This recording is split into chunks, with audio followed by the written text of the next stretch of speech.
Saludos cordiales nuevamente, les abrazo desde la distancia el doctor Mauri Rojas, director gerente del Instituto de Formación Jurídica Simón Rodríguez, ubicado acá en la ciudad de Maracay, de esta hermosísima Venezuela. Venezuela amada, Venezuela patria, Venezuela querida. Sean todos ustedes bienvenidos, estimados compañeros, profesionales del derecho. Dios les bendiga a todos. Si Dios es nuestro Salvador, si Dios es nuestro amparo y fortaleza, nada ni nadie nos podrá derrotar. Repito, si Dios es nuestro amparo y fortaleza, nada ni nadie nos podrá derrotar. Qué mensaje tan hermoso, ¿no? No debemos olvidar en ningún momento que Él es nuestra fortaleza, Él es nuestro amparo. Y casualmente sobre este tema vamos a hablar sobre el amparo, es decir, la protección. Entonces, digamos amén por eso, porque Dios nos cuida cada día. Amén, amén, amén, amén. En este orden de ideas, estimados profesionales, les invito a caminar conmigo por los diferentes derroteros jurídicos del amparo constitucional, hablando un poco acerca de las generalidades de ella, cómo se concibe, cómo se define, cómo se conceptualiza, dándole una mirada, mirando hacia lo que establece la Constitución de la República, lo que establece la ley orgánica, e incluso una mirada a la tutela judicial efectiva, como aquella que nos permite tener acceso a los órganos de administración de justicia. Les invito a caminar por cada uno de ellos y conocer, profundizar algo más sobre el amparo constitucional como una continuidad del objetivo que estamos tratando hoy en lo referente al efecto suspensivo dentro del derecho procesal penal. En este orden de ideas, el objetivo muy puntual de este tópico, de este proceso de enseñanza-aprendizaje, será el de proporcionarles a cada uno de ustedes los conocimientos jurídicos necesarios para poder responder con inmediatez ante la solicitud fiscal de la aplicación del efecto suspensivo, así como reconocer y dominar la instrumentación legal para poder oponerse a dicha figura fiscal, siendo nuestro único tema de desarrollo para la actividad de hoy el discernir sobre las generalidades de la acción de amparo constitucional. En este sentido, para mí es muy importante exhortar a la comunidad jurídica en total, de una manera muy general, que el derecho como lo conocemos en realidad no existe. Es un punto de vista, por supuesto, es un criterio, es una perspectiva, es una cosmovisión que tengo sobre sobre nuestra amada profesión, en donde la concibo como el derecho que es emergente, que es creación pura de parte de cada uno de nosotros. Usted construye derecho, yo construyo derecho. Usted construye ideas, las materializa. Yo construyo ideas y las materializo. El derecho es eso. El derecho es creación de conductas, es creación de normas, es creación de ley. Entonces, invito a toda la población que guarde relación, que esté articulada, que esté vinculada con nuestra profesión jurídica, no solamente a leer menos, sino a estudiar mucho más, que estudiemos, que nos apropiemos de conocimiento, que nos empoderemos de fortalezas, habilidades y destrezas que nos permitan poder desarrollar una praxis mucho más amplia, mucho más desarrollada, responsable, comprometida, de calidad y excelencia, como bien nos lo reza nuestro Código de Ética Profesional. Buscamos el norte de la verdad, pero apegados al derecho, con honestidad y transparencia. Basándonos en eso, muchachos, estimados, me gustaría conversar un poco acerca de lo que es la tutela judicial efectiva, como un pequeño preámbulo a lo que es el amparo constitucional en sí mismo, porque no podemos buscar el amparo del Estado venezolano sin conocer con amplitud lo que es la tutela. ¿Qué es la tutela judicial efectiva? La tutela la conocemos directamente como la libertad de acceso a la justicia, en donde el Estado elimina totalmente los obstáculos procesales, los obstáculos procesales que pudieran impedirlo. La tutela judicial efectiva es obtener una sentencia de fondo, es decir, óigase bien, una sentencia de fondo completamente motivada y fundada en un tiempo razonable más allá del acierto de dicha decisión. Y que esa sentencia, claro está, se cumpla, o sea, que sea de carácter de ejecutariedad del fallo, que se cumpla a cabalidad, de acuerdo a lo que me señala o a lo que nos proporciona académicamente hablando, claro está, el doctor Bellos Tavares, Humberto, en el año 2006, él opina que la tutela judicial efectiva básicamente es el derecho a la garantía a la tutela judicial efectiva, y esta comprende el derecho al acceso del órgano de administración de justicia, el derecho a obtener una oportuna respuesta motivada, razonada, justa, congruente y que no sea jurídicamente errónea. Para él, la tutela judicial efectiva es el derecho de recurrir de la decisión y el derecho a ejecutar dicha decisión. Me parece muy bien este comentario, puesto que así tiene que concebirse la tutela. Es mi derecho de poder acceder a los diferentes órganos de administración de justicia. Es el derecho a reclamar, es el derecho a quejarme, pero con fundamento, con razonamiento y con congruencia. Dicho esto, nuestra carta política por excelencia, es decir, la Constitución, refleja en su articulado número 26 que toda persona tiene derecho al acceso a los órganos de administración de justicia. ¿Para qué? Para hacer valer primeramente sus derechos y para hacer valer sus intereses. Incluso los colectivos o difusos a la tutela judicial efectiva de los mismos, y por supuesto obtener con prontitud la decisión correspondiente. Lo define claramente. Es el acceso preeminente a los órganos de administración de justicia para quien lo solicite, para el ciudadano que tenga necesidad de ser amparado, de ser protegido por el Estado venezolano.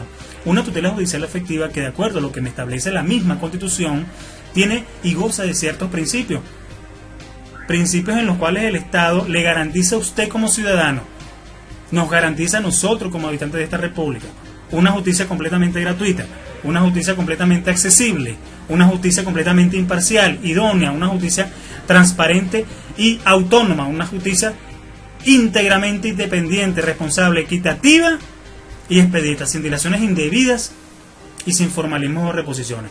Nos gustaría pensar que esto es así. Como abogados debemos hacerlo, y como abogados debemos intentar constantemente la consolidación de estos principios dentro de la administración de justicia, incluso como actos de vida profesional.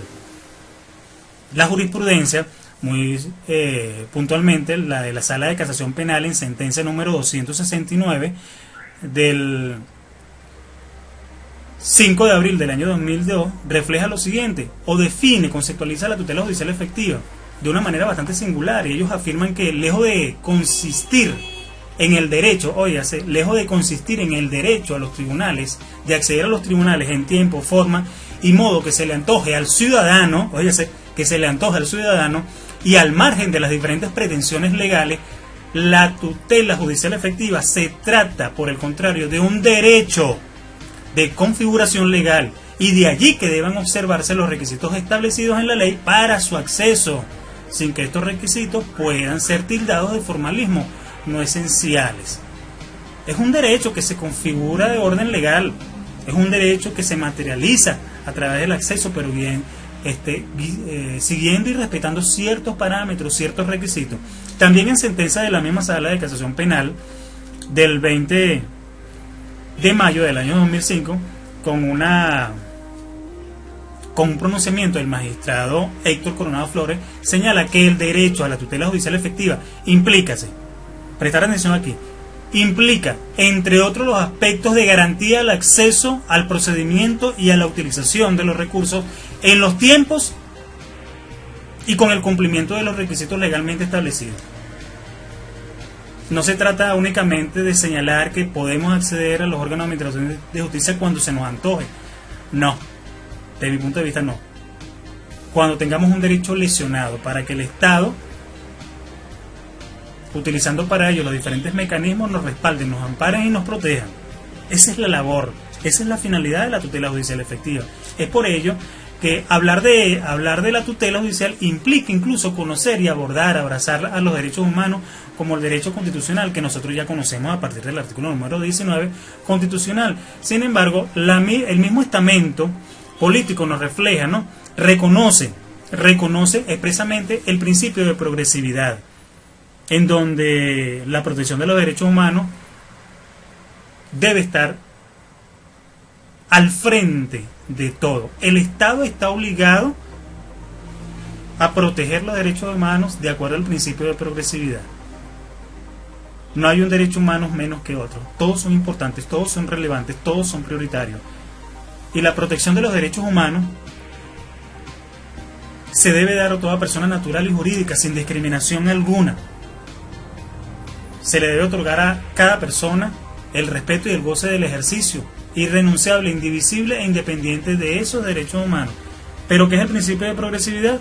Bueno, básicamente se establece como la obligación del Estado de generar en cada momento histórico, obligación del Estado de generar en cada momento histórico una mayor y mejor protección y garantía de los derechos humanos, de tal forma que siempre esté en constante evolución, que siempre estén los derechos humanos en constante respeto y que por supuesto bajo ninguna justificación se irrespete. Como abogados pensamos de una manera objetiva, como ciudadano la situación intelectual, la situación de criterio y perspectiva es completamente distinta. Ahora, ¿el Estado está obligado a qué? Se preguntarán mucho. El Estado está obligado a ofrecerle a usted como ciudadano, ofrecernos a nosotros como profesionales del derecho una justicia gratuita, completamente accesible, y esto, recuerden ustedes, tiene una relación intrínseca directamente con el articulado número 26.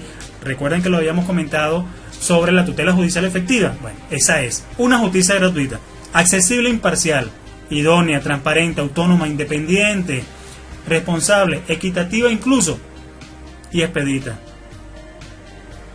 Y de la misma manera sin dilaciones indebidas y sin formalismos o reposiciones completamente inútiles. Ya hablando un poco, habiendo desarrollado de forma breve la tutela judicial efectiva y la protección de los derechos humanos de parte del Estado venezolano, apegados al principio de progresividad, bueno, hablemos un poco acerca de lo que es el amparo constitucional. El amparo constitucional no debe entenderse de muchas maneras. Yo siempre voy a sugerir empezar a esgrimir cada término. Por ejemplo, el amparo, de acuerdo a lo que me señala Manuel Osorio y Guillermo Cabañedas, que tienen una opinión completamente semejante, me señalan que el amparo es el validamiento, es la protección a favor, es una institución básicamente encaminada a proteger la libertad individual o patrimonial de las personas cuando han sido desconocidas o atropelladas por una autoridad, cualquiera que sea su índole. Entonces, el amparo es el abrazo, es la protección, es el respaldo. ¿Pero el respaldo de quién? De parte del Estado. Es por ello que el amparo constitucional, de acuerdo a lo que me señala directamente el artículo 49 de nuestra Constitución, me señala que la acción de amparo constitucional viene a ser un instrumento que nos garantiza el derecho de solicitar el total restablecimiento o reparación de la situación jurídica lesionada. Si ubicas el artículo 49 te vas a dar cuenta así que esa es la finalidad, ese es el fin, ese es el propósito del amparo constitucional. Ahora, ¿cuándo procede? Bueno, la procedencia de la acción de amparo requiere lógicamente de modo esencial de la existencia de un acto u omisión de autoridades públicas o de autoridades particulares que en forma actual o inminente lesione los derechos de la persona, que restrinja los derechos de la persona, que violente o amenace los derechos de la persona y que todo esto, por supuesto, sea contrario a la ley. El artículo 49, en el numeral 8, nos establece para todos igual que toda persona podrá solicitar al Estado el restablecimiento o reparación, o reparación de la situación jurídica lesionada por error judicial, retardo u omisión injustificada. Interesante punto de vista, ¿eh? Interesante perspectiva la que nos ofrece directamente nuestra Carta Política. Toda persona podrá solicitar del Estado,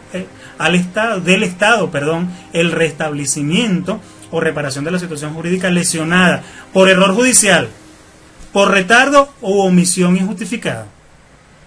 ¿Cuántos casos de retardo tenemos acá en Venezuela? Bueno, son incontables. La acción de amparo procede allí.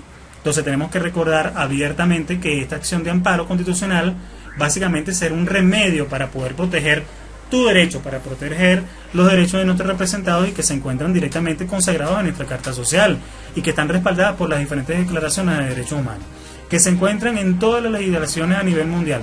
Por eso es que debemos considerar que la acción de amparo es un medio de impugnación totalmente extraordinario contra los actos u omisiones que lesionen o amenacen con lesionar los derechos fundamentales de nuestros representados. Por esto es que guarda relación en la acción de amparo muchísimo con el efecto suspensivo. Recuerden que se les había mencionado o les había comentado que es una figura procesal que está completamente discutida por muchos profesionales del derecho. Entonces, la acción de amparo pasa a ser un remedio, pasa a ser la acción siguiente a tomar en cuenta de parte de cada uno de nosotros como abogados defensores para poder actuar u oponernos a este tipo de hechos. La ley orgánica sobre derechos y garantías constitucionales, básicamente en su artículo número 1, me establece una definición, un concepto claro de lo que es el amparo constitucional. Me establece que toda persona habitante de la República, óigase, de la República, podrá solicitar ante los tribunales competentes el amparo previsto en el artículo 49 de la Constitución. Este amparo tiene como propósito, estimados compañeros, de que se restablezca, señalado, dicho de una manera totalmente reiterativa, que se restablezca inmediatamente la situación jurídica infringida o la situación que más se asemeje a ella. Esa es la finalidad de la acción de amparo. Pero ¿cuándo procede esta acción? ¿Procede todos los días? ¿Días continuos? ¿Días intermedios? Bueno, ¿cuándo procede la acción de amparo? Procede contra cualquier acto u omisión proveniente de los órganos del poder público nacional, estatal o municipal, pero también procede contra el hecho, acto o omisión originados por ciudadanos, por personas jurídicas, por grupos u organizaciones privadas que hayan violentado, que violen o amenacen con violar cualquiera de las garantías o derechos amparados por la ley. Entonces debemos entender que todo esto será una amenaza válida para la procedencia de la acción de amparo constitucional, de acuerdo a lo que nos establece al artículo número 2 de la Ley de Amparo sobre Derechos y Garantías Constitucionales. Pero también la acción de amparo procede cuando la violación o amenaza de violación deriven de una norma que colide contra la Constitución. Si se nos está infringiendo una norma, si a nuestro representante se le infringe un derecho, inmediatamente debemos proceder con esta acción de amparo. Pero óigase, ¿cuándo? ¿Por qué? ¿De qué manera? ¿Cuál es el requisito? La tarea se las dejo. Porque recuerden ustedes que cada perspectiva de orden jurídico, desde mi punto de vista, es la correcta. Pero cada procedimiento de orden judicial siempre debe que estudiarse. Siempre hay que analizarse. Siempre, con muchísima responsabilidad y compromiso. Entonces, ¿de qué manera interponemos de qué forma se ejecuta, se materializa la interposición de la acción de amparo constitucional? Bueno, también me señala el artículo número 3 de la Ley Orgánica de Amparo sobre Garantías, sobre Derechos y Garantías Constitucionales, que ésta puede ser interpuesta directamente ante el juez competente por cualquier persona natural o jurídica, por representación o directamente, quedando salvo las atribuciones del Ministerio Público, de los procuradores de menores, de los procuradores agrarios, del trabajo, si fuese el caso. También me señala la norma que todo tiempo será hábil y el tribunal dará preferencia al trámite de amparo sobre cualquier otro asunto o de impugnación extraordinaria contra los actos o omisiones que lesionen o amenacen con lesionar los derechos fundamentales. Entonces, aquí siempre vamos a estar muy pendientes. Todo tiempo hábil será útil. Ojo, clara la normativa, todo tiempo hábil.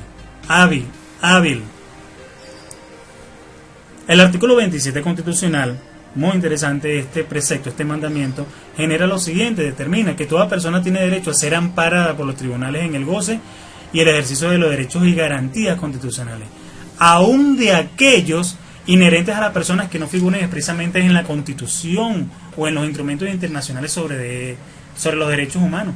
Entonces, el procedimiento de acción de amparo constitucional será, dentro de sus características fundamentales, oral y público. Será breve, será gratuito, no sujeto a formalidad, y la autoridad judicial competente tendrá la potestad para restablecer inmediatamente la situación jurídica infringida o la situación que más se le asemeja a ella. Muy pendiente con esto, pero también es necesario que comprendamos con claridad lo siguiente: todo tiempo será hábil para que el tribunal lo tramite con preferencia a cualquier otro asunto. Entonces, la acción de amparo a la libertad o a la seguridad podrá ser interpuesta por cualquier persona, por el detenido, por el imputado, por la víctima, por cualquier persona que siente, que considere que sus derechos han sido violentados. Entonces, dicho esto, estimados amigos, les invito a ver un video educativo como referencia sobre el amparo constitucional, cortesía de YouTube, a los fines de poder generar un apropio de conocimiento mucho más amplio, conocer una perspectiva distinta al de quien les habla, y por supuesto para que cada uno de ustedes pueda desarrollarlo con esmero, con delicadeza y por supuesto con muchísimo compromiso, en función de la garantía de poder desarrollar una praxis jurídica completamente a la altura de las realidades jurídicas. Les invito a verlos. Ya regresamos allí. Es una acción especial consagrada en el artículo 21 de la Constitución Política de la República y que busca asegurar la libertad de cualquier persona que esté detenida. En la siguiente cápsula educativa les explicamos los alcances que tiene el recurso de amparo en el proceso judicial. El derecho a la libertad personal y seguridad individual está protegido en la Constitución. Es por eso que cuando una persona queda detenida en prisión o con arraigo, puede presentar un recurso de amparo para que un juez evalúe si corresponden las medidas que se han dictado en su contra. Esta acción judicial busca que la persona recupere su libertad al cuestionar, por ejemplo, las atribuciones de la autoridad que dictó el arresto o la demora en la toma de declaraciones.